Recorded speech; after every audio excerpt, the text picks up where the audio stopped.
Cervical disc herniation, the patient would present with neck and arm pain. It would be in a dermatomal pattern on the arm. The pain could be sharp, shooting, prickly, achy, throbbing, depending on the severity. It could be continuous or dull. The onset can either be traumatic, motor vehicle accident, most likely, or insidious, which is posture. Weakness on the arm is possible if the motor part of the nerve is affected. The patient could come in antalgic, trying to flex away to relieve some of the pain. The patient may have decreased or painful range of motion due to hypertonicity in their muscles. The pain can range from moderate to severe depending on inflammation and state of the injury. Pain the patient may have paresthesia in the upper extremity, and the pain might be aggravated by coughing, sneezing, or straining.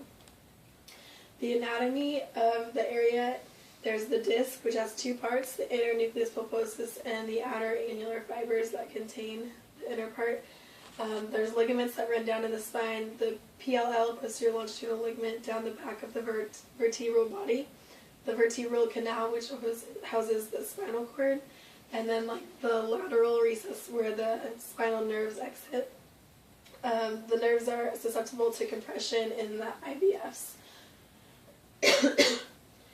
Okay, so pathomechanics. Disc herniation is when there's a tearing in the outer annular fibers and the nucleus pulposus from the middle. It protrudes out or extrudes out. This happens either from the traumatic injury or insidious, like I said before. With a traumatic injury, what happens is the patient has a hyperextension, which compresses the disc, and then a hyperflexion, which will tear the ligaments, and that allows the disc to herniate out.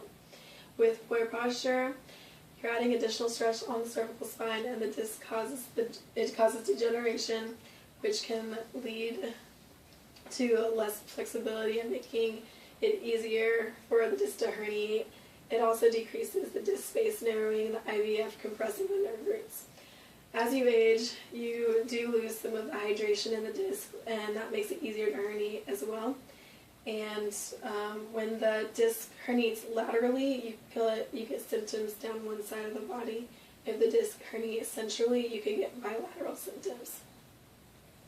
So some associated terms are, you could have a broad herniation, which is more than 25% of the disc circumference, or focal, which is less than 25% of the circumference. Protrusion is when the base of the herniation is larger than the protruding material, and extrusion is with a smaller base. You could also have contained or uncontained. Contained would be if the ligaments were containing it still, and uncontained is if it got all the way out, which could lead to sequestration.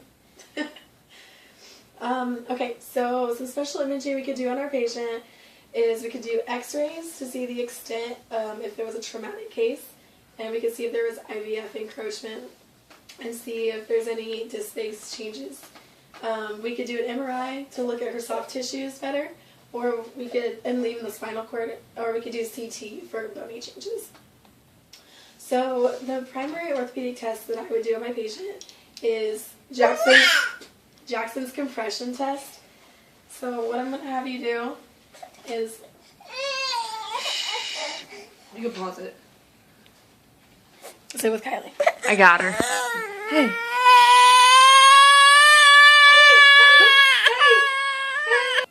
Okay, so for the primary orthopedic test I would do on our patient, I would do Jackson's compression test. So I'm going to have the patient laterally flex to the right and compress down through the IVFs.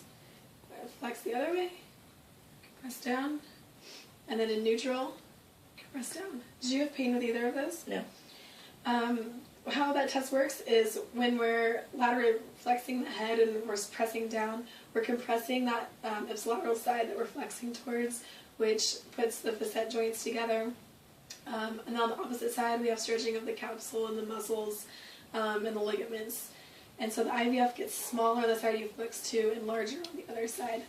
So some positive findings we could have would be symptoms down into the arm, like radiating symptoms, or facet joint pain on compression.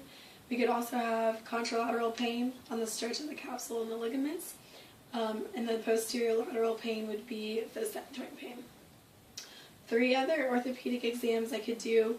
I could do Valsalva's maneuver, de Journey's triad, and shoulder decompression test.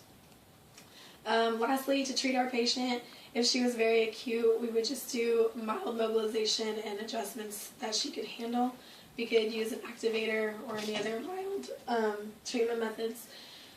As she progressed, we could add in exercises to strengthen the muscles, and we could also use ice in acute stages and heat in the later stages for the muscle hypertonicity. And lastly, we could do some cervical destruction.